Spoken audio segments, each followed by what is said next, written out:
I don't want to tell him by how much, but he's doing great. That's all I want to say. Always assume you're down by 1 point. It's the best, right?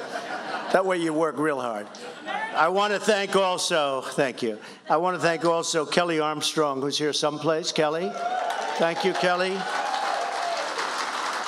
Running for Congress and also really out there, very popular, very outstanding person, and thank you very much. You're going to do fantastic, Kelly. Appreciate it. And Rick Berg, who's the head of the Republican Party. Rick, thank you very much. Thank you, Rick. So we have a very simple, well-defined task. We want to have strong borders. We want to have low taxes.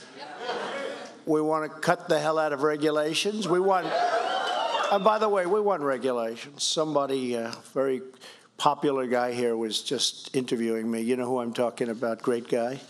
And he said, what do you think of President Obama's speech? And I said, I'm sorry, I watched it, but I fell asleep. I found he's very good for sleeping. I think he was trying to take some credit. He was trying to take credit for this incredible thing that's happening to our country. If the Democrats got in, I have to say this to President Obama, and it wasn't him, but would have been the same thing. If the Democrats got in with their agenda in November of almost 2 years ago, instead of having 4.2 up, I believe, honestly, you'd have 4.2 down. You'd be negative. You'd be in negative numbers right now. You'd be in negative numbers. We were heading south. And you look at those bad numbers that were there in the last couple of years, it was this way and going in the wrong direction. It was the weakest recovery in the history of our country since, I guess, to be totally specific, because I'm not sure they've gone any further, since the Great Depression in the 20s.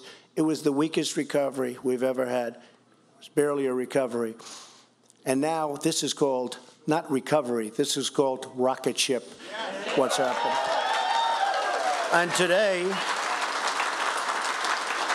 today numbers came out, and this is something that makes me happy. The numbers were great. The job numbers were great. The numbers have been incredible, almost from the beginning. It took me a few months to get the engine started. And we did that with regulation. I mean, we did that by freeing it up. You had pipelines that couldn't be built. I immediately approved them. Dakota. How about Dakota access? That was a very unfair situation. And, you know, I approved it. I thought there'd be protests. Nobody called me. They just built the pipeline. It's been working ever since. A lot of jobs. It was very unfair. They got their approvals, and then they said, you have your approvals, but you can't build it. You'll never be able to build it. And I was told they would never be able to build it. I approved it on day one. On day one, it was approved. The same thing with Keystone. I approved Keystone.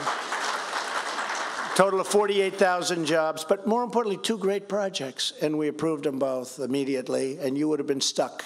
You would have been stuck. You were never getting that approved. And so many people thank me for that. I guess more importantly, though, when I walked in, I was walking in with Kevin Cramer and walking through the door, and a strong man came up to me, tough kind of a guy, and said, I want to thank you, Mr. President, for saving our country. And he had tears coming down his eyes. This wasn't just a statement, because he had tears coming down, unless he was a real wise guy. But he had tears coming down his eyes. And he said, I want to thank you, Mr. President, for saving our country. And I want to thank you for all of the horrible things that you have to go through, because it's so unfair to you, and it's so unfair to all of the millions and tens of millions of people that voted for you. It's true. Thank you. Thank you. So I really appreciated that. And it's very hard for Republicans and conservatives. We have a great judge right now being looked at to go up and be the next justice of the United States Supreme Court. This is a great intellect. He's a great man. He's a fine person. And the way they're screaming and shouting, and it's a disgrace to our country, actually. I don't know if anybody's been watching it. They're making fools out of themselves. And one of those people I'll be running against in 2.5 years. I'll be running against them, and I look so forward to it because we'll be able to give it back. So forward to it. But the court system is very important. I'm going to be appointing and have appointed a record number of judges. We're going to be district court judges. We have Court of Appeals. We have Supreme Court, of course. And one of the reasons that it's so important to get Kevin in is just that. Because, you know, it could change very quickly. And we could actually have, you know, this will be, hopefully everything goes very well with Judge Kavanaugh.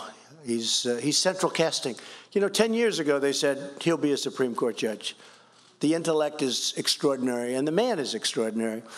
But they were saying this years ago. I heard it even before I ever thought I'd be doing this, that there was a man named Kavanaugh who's extraordinary. And those are the people we want on the Supreme Court. And we have two of them. We'll have him, hopefully. And we have Justice Gorsuch, who is just an outstanding man. I'm very proud of it. But we have to keep it going. If we don't keep it going, that changes. And if it changes, that affects your Second Amendment rights. That affects so many different things. We don't have to go into it, but it affects so many different elements of your life. I know it's a big Native American population, and I know it's been very tough, and I know Heidi has not done a good job in helping them and taking care of them, and they sort of vote for her because maybe they haven't had the right choices, maybe they don't know about what's going on with respect to the world of Washington and politics. But I have to tell you, with African American folks, I would say, what do you have to lose? As I read a list of the worst things you've ever heard, highest crime rates, worst education, lowest home ownership, and I'd read like 10 items. And I'll never forget, they gave me a list. I was making a big speech. And I'm reading all of these horrible things about crime and education and home and so many things.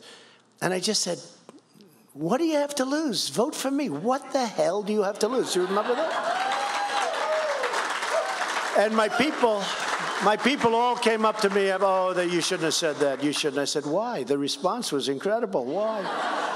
And I used it over and over again. And frankly, you know, we went way up. And now we've produced. Because now African-American unemployment is at the best number in the history of our country. Best number meaning it's at the lowest in the history of our country. And Asian American and Hispanic American and women is 65 years. But Hispanic, think of it, Hispanic is the best number in the history of our country. And Asian is the lowest in the history of our country. And I say with respect to the Native Americans that I go right back to where I was 2 years ago when I was campaigning.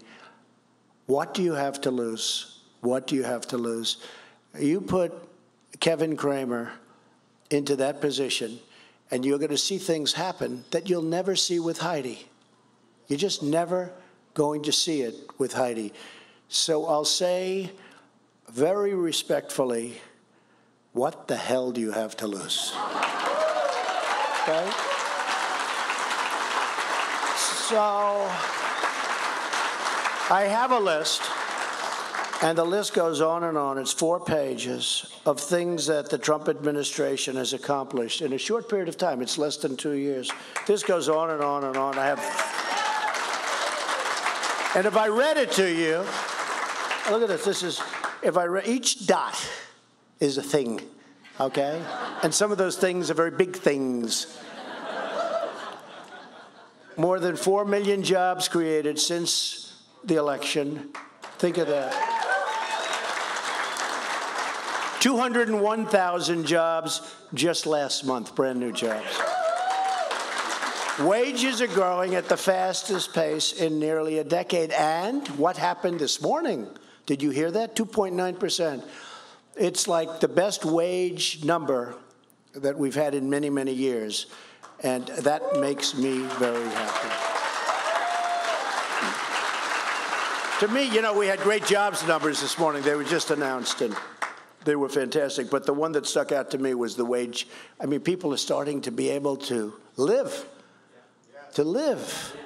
So not only unemployment, but the wages are starting to go up for people. More Americans are now employed than ever before in the recorded history of our country. Think of it.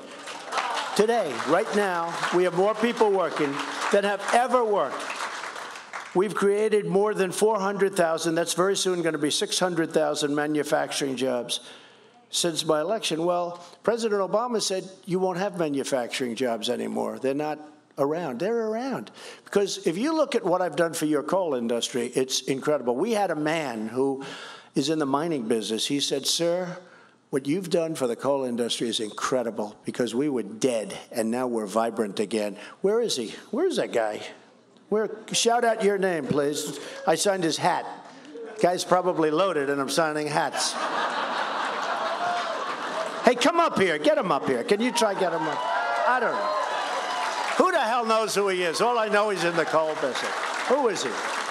Come on up. See if you can get him up here. He'll have to work through, he's going to have to work through Secret Service, but who cares? I'm telling you, Secret Service, he'll be all right. This guy wants to protect Trump. Come here. Come here. Does everybody recognize him? I don't. But he's one of the biggest. Tell him what you said about the coal industry. Do you mind? This is always very dangerous for me to do. If when given an order, I guess you obey. What I said is that, for 8 years, the coal industry absolutely had the boot of government on its throat. And many, many jobs were lost, and many towns were destroyed by this. And it was just a horrible thing, horrible suffering that happened in this country, really for made-up reasons, I think. And what your administration has done is bring us back to life. Jobs have been...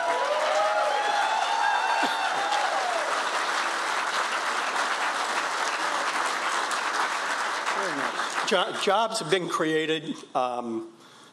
Families now have an opportunity to provide for themselves and have a great future in educations, and small towns in North Dakota and other places really survive because they've got a great coal mine, they've got a great power plant, and it's what America's about. And it's great to see that we, again, care about those things. So thank you, Mr. President. Thank you very much.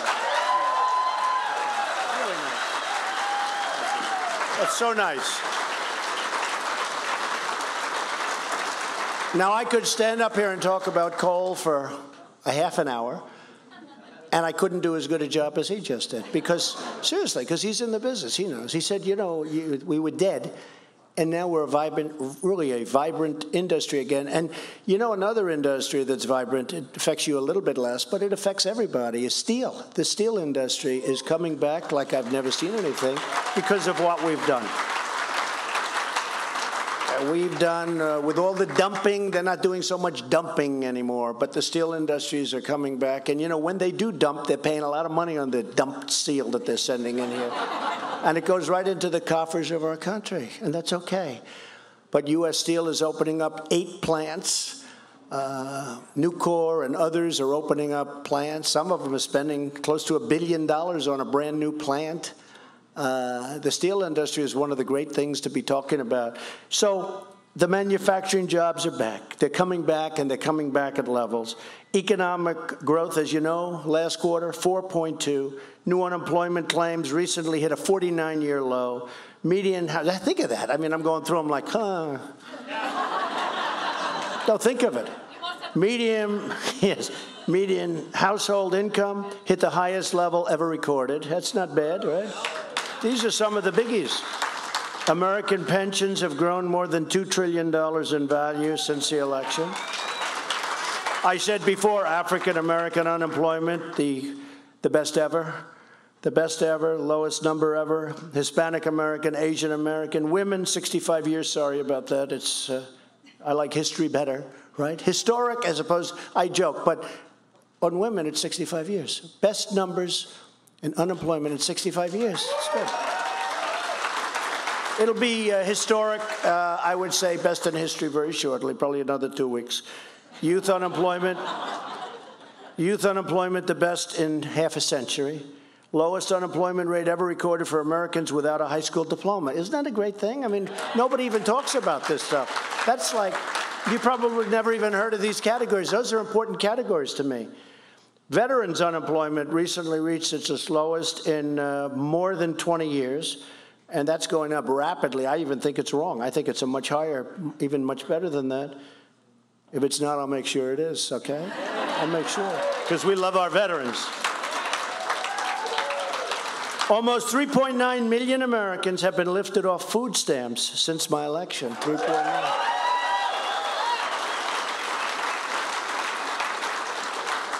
So Medicare, if you look at what the Democrats are doing, they're going to destroy Medicare, and they're going to destroy your Social Security. We're going to save your Social Security. We're going to keep it. We're not going to touch it. Did you see when I campaigned, I was the only one that said, we're not touching your Social Security. They'd say, how are you going to do it? I said, growth. We're growing faster than even I projected, although I thought we'd be around that number. Most other people, if I would have said it during the campaign, they would have laughed me off the stage. They've been trying to do that for a long time. That hasn't been working too well, has it? And we're going to grow a lot faster. You know, the fact is we're doing well, and you got the 4.2s. We're going to go much higher than that. Most people would have said 4.2, that'll take years to get there. Well, it didn't take years to get there, very quick. And last time we were at 3.2, and everybody was shocked. I said, it's going to go much higher. It's going to go much, much higher than anybody believes. You know, when we fix the trade deals, that has a big impact. We're losing $100 billion with Mexico. We're losing anywhere from 25 to 50 billion with Canada. You know, even though Canada likes to say we have no deficit, they're smart in saying that. They have a sheet out that it's $98.2 billion, okay? Their sheet. But they don't show us that sheet. That's meant for other reasons. But they showed $98.2 billion. We're working on a deal with Canada. We'll see if it's good. If it's a good deal for us, if it's good for them, I want it to be good for everybody. But we cannot continue to get ripped off like we've been ripped off before. Our farmers are very important to me. Our farmers, and you're great patriots. Honestly, you're really great American patriots, and it takes a little time. But China wasn't letting you in for peanuts. And the European Union has been very, very tough on you. They have barriers. They have trade barriers. They sell us, but we aren't allowed to go in there. I said, we can't do that. And if you're going to do that, we're going to tax your cars, because that's very easy. And that's the biggest money. The cars, it's all about the cars. That's the biggest money. And they're all pouring cars into our country, and we essentially don't tax them. It's 2.5%, but for the most part, they don't pay. You know, why should they pay? Why should they pay the U.S.? They're not used to paying the U.S. Now they're paying. But it's only 2.5%. And with them, number one, they don't take our cars. And number two, if they do, their tariff is many, many times the amount that they pay us. So we tax the cars. And as soon as they say that, they all say, OK, we'll make a deal. So every time I have a problem with any of these, you know, many of these countries that we're talking about, especially the big car countries, I just say, OK, look, we can't make those deals. That's OK. I'm going to put a 20% tax on your cars. We'll do it. We'll do it. We'll agree. We'll agree. I mean, actually, in some countries, including Canada, a tax on cars would be the ruination of the country. That's how big it is. It would be the ruination of the country. Now, they've taken advantage of us for many decades. We can't let this happen anymore. We have a country to run. You know the expression, we have a company to run. Well, we have a country to run. And when I get these horrible trade deals, these are one-sided horrible deals. I think NAFTA, I mean, a lot of people forget, but I think NAFTA has been the worst trade deal ever. I actually think World Trade Organization was probably the worst of all. But a lot of people don't know what that is. But that allowed China to become this great economic power. And I'm a big fan of President Xi, but I told him, I said, we have to be fair. We can't let China take out $500 billion a year out of the United States and rebuild itself. We have some of these countries, they're considered growing economies. They're considered nations that are not mature yet, so we are paying them subsidies. The whole thing is crazy. You know, like India, like China, like others, we say, oh, they're growing, I see. So I want to be put down in that category because we're growing too. We're going to grow faster than anybody. And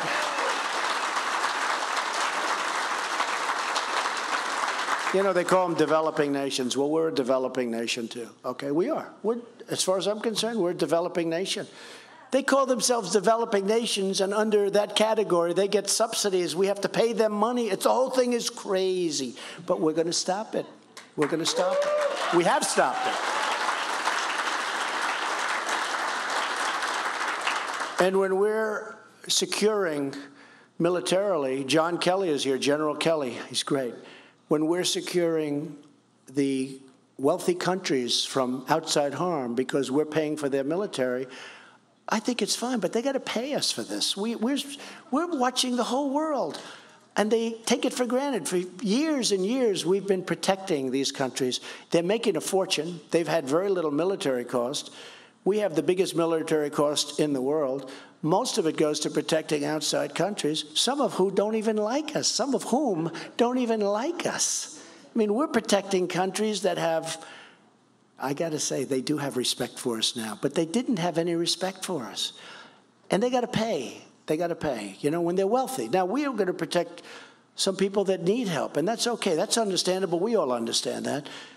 But when we're protecting these massively wealthy countries, I'm not going to name them, but you probably know some of whom I'm talking about, they got to pay, because we're not going to be the protector of the world and lose a fortune and have our taxpayers paying while these other countries are living very beautifully thanks to us. Not fair. So we changed that around. I hope everybody agrees with that.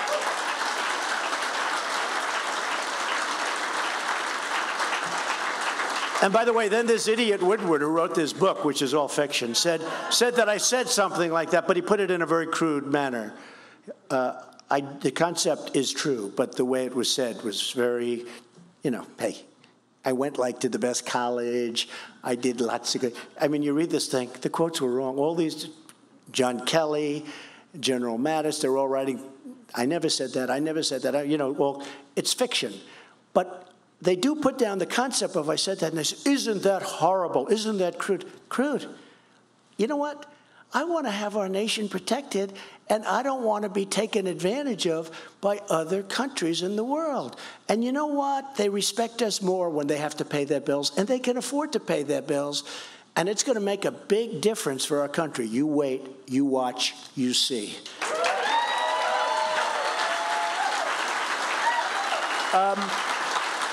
And so many other things. I could go helped with the Olympics. We got the Olympics. We just got the World Cup. That's small stuff compared to, I mean, I must tell you. We opened Anwar, potentially the biggest in the world, right?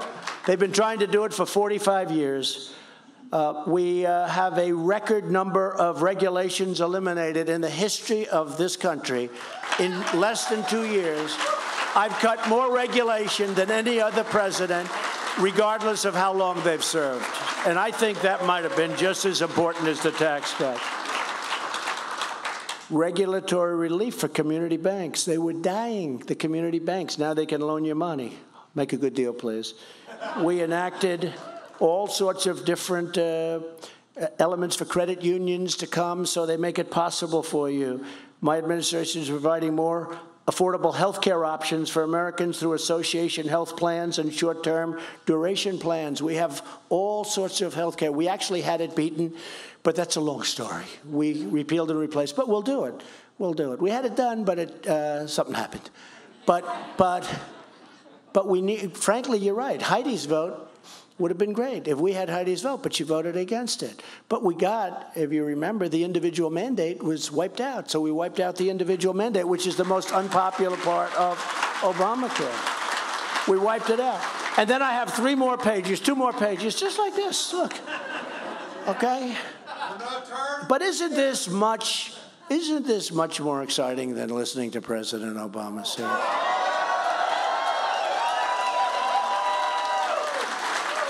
Because we get things done. All of this, like the gentleman from the coal industry. I mean, I've had that from so many people. I've had it from so many other industries. What we're doing for timber and lumber, what we're doing for so many other industries, what we're doing for cars. Plants are moving back to the United States. They're coming into Michigan. They're going into Ohio. They're going into Pennsylvania. They're going into North Carolina. We have a lot of them A lot of them coming back in. Tremendous. And we have just started. One of the things I wanted is I don't want our companies, and I just insist on, I don't want our companies moving to other countries, firing everybody, losing these great companies and losing these great jobs. And that's the thing I'm most insistent on with trade deals. We did NAFTA. Our country emptied out. They still have empty places up in New England, these big factories that are all empty. They went and moved to Mexico and other places, but they moved to Mexico. So I could go on and reached so many different things. We've started the wall. It's moving along. Kevin is a big fan. Kevin's a big fan of the wall. And I just say this. We have so many things. I will put it very strongly. Your Second Amendment is under siege. You put the wrong person in there, they're going to vote with Schumer. Look, Heidi is going to vote with Schumer and Nancy Pelosi. I always add Maxine Waters in there because, but he's going to vote with, he's going to vote with me. He's going to vote on Making America Great Again, which soon we're going to be changing to Keep America Great, exclamation point. Keep America great. But Kevin's going to be with us, and we've got the agenda for the courts, the agenda for the borders. We want borders. We don't want people pouring into our country. We have no idea who they are, where they come from. And, you know, with these lotteries that we have lotteries from countries where people come in through a lottery system. Do you think that these countries are sending us their finest? I don't think so. Now, they would say, that's a terrible thing to say. I mean, when I hit MS-13 and I call them animals, they're animals. Nancy Pelosi said, how dare he say that about another human being, you know. No, we have to be tough. We have to protect our law enforcement just like they protect us. ICE is under siege, and our law enforcement is under siege.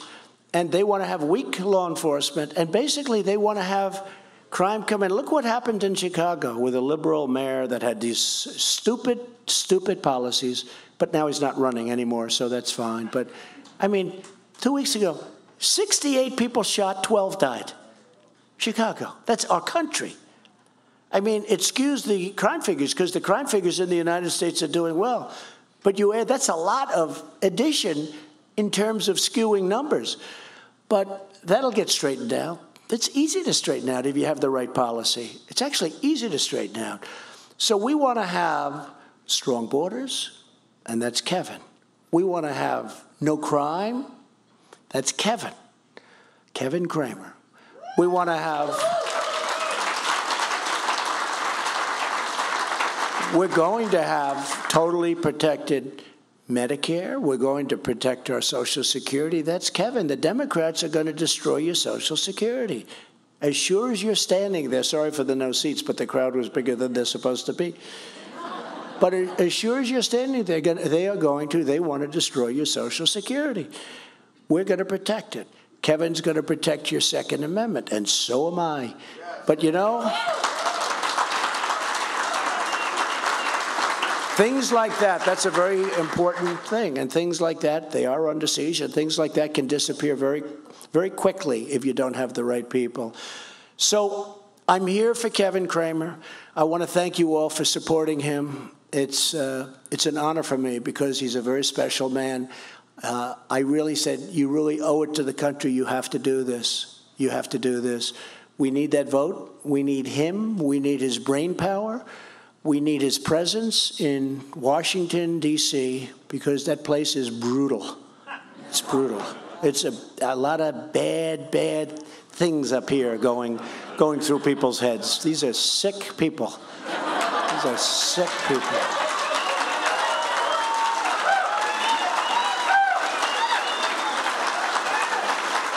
I mean, the deceit and you know, some of these Democrat senators, oh, Mr. President, how are you? I'm such a fan, blah, blah, but then I see him on television 10 minutes later. We must get rid of this guy. I say, wait a minute, I just said hello to the guy 15 minutes ago. He's hugging and kissing me.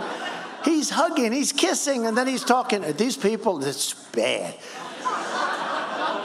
I used to say real estate guys in New York, they're really tough. Now I say they're babies. They're babies. But we need Kevin there. We have to have him. So I'm here for him. I honor him, and I honor you for helping. Thank you all very much. Thank you. Thank you.